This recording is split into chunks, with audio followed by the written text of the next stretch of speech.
Welcome to onSodi.com. In this video lesson, I'm going to show you some easy ways to be able to optimize your images in the Photoshop workspace without the complexities of advanced work. I have two files open, and both of these files are in 16 bits per channel and RGB color. And these settings have been set in the output of Adobe Camera Raw. One of the trade-offs that you have by extending the histogram in your raw processing is that you get a loss of mid-range contrast. So we'll attend to that first. I'll come over to my adjustments panel and I'm going to click here and add a curves adjustment layer, and you can see this layer has appeared here. Remembering that curves have a highlight at the top and they have the shadows down the bottom. So I'm just going to drop these shadow tones by clicking on that curve, and then I'm going to lift up some of these highlight tones as well. I can click on the eye icon in the curves panel here to see a before and after, or I can click the eye icon on the layer itself. Not only has this increased the contrast of the image, it has also increased the saturation a little bit. So I'm going to have a look at changing the blend mode of this layer to luminosity mode. And by clicking that into luminosity mode, it means now that my color is not being affected, but my contrast is. And you can see I'm getting a better rendition in the detail of this image. From here, I'm now going to just adjust this color as I find this image is a little bit too warm. I'll come over to a hue and saturation.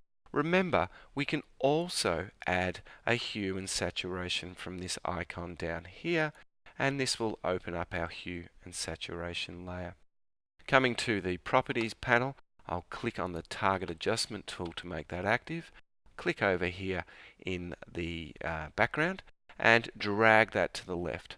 And that's just reducing some of that warm tone, and you can see that the properties has chosen the yellow channel. Let's look at this at before and after, and the change is subtle but effective. I'll zoom in with space command, or on a PC, space control, and I can see I'm getting a nice separation in here. I'll zoom back out. Here's a great little shortcut. Hold down the Option key or the Alt key on a PC and click the eye icon on one layer, and it will turn off all the other layers.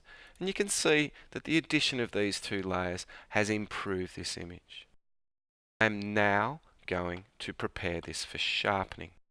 So I've come up to my top layer and I'm going to use the shortcut of Command, Option, Shift and the letter E. That's Control, Alt, Shift and the letter E on a PC, and this has now stamped those layers into a new layer at the top. I'm going to rename this to Sharpen with a slow click on the name, and then I'll click in the body of the layer to commit that. Right click and convert this to a smart object. You should always convert to a smart object to sharpen your layers.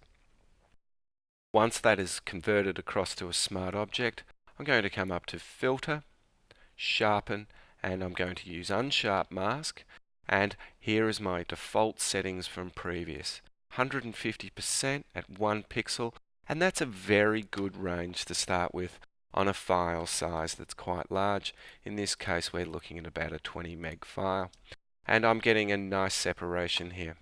Turn the preview on and off, and hopefully via this video you'll be able to see some differences in that sharpening. I'm quite happy with that, so I'll click OK to commit. Command 0 or Control 0 to fit this image to screen, and as the final part of my sharpening, I should convert this across to luminosity mode. And now my image is complete. File, and I would save this image using the Save As command. Let's apply this same set of instructions here to the image of this building. Again, I'm going to come over and add a curves adjustment layer. I'm going in a very similar way. I'm going to drop my shadows, and I'm also going to lift up some of my highlights. I want to be careful that I don't blow these highlights out too much, but a little bit of peeking in those highlights is not going to kill the image. So I've got this in a nice position, and you can see here I'm not running in full screen because I'm finding this panel is blocking a fair bit. Now I'm quite happy with this, a simple adjustment, but I'm going to change the color to give this a different appeal. Come across to my adjustments panel, I'm going to choose the photo filter, and this adds a new photo filter layer here, and by default it's a warming filter. But I'm going to click on the drop down option here. I'm going to choose blue, and this cools down the image and gives it a very different appeal. But you'll also notice by cooling this down, it's changed the contrast appeal of this image. So I'm going to return back to my curves panel here, and I'm just going to drop those shadows just a little bit more. And this is looking good now. Quite happy with that. Let's prepare for sharpening. Click the top layer. Command Option Shift E to stamp. That's Control Alt Shift E on a PC. Slow click on the name. Rename to Sharpen. Right click again. Convert to a smart object. I'm now going to come up to Filter, Sharpen, Unsharp Mask, but you can see also at the top of this filter menu it has the previous filter being used, and because I know the exact settings of that, I could just click there and commit these same settings. I'll zoom in again, and I'll turn the preview of this on and off. And this may be difficult for you to be able to see with an online video, but there is a distinct difference there, and the image is looking quite sharp with some nice detail.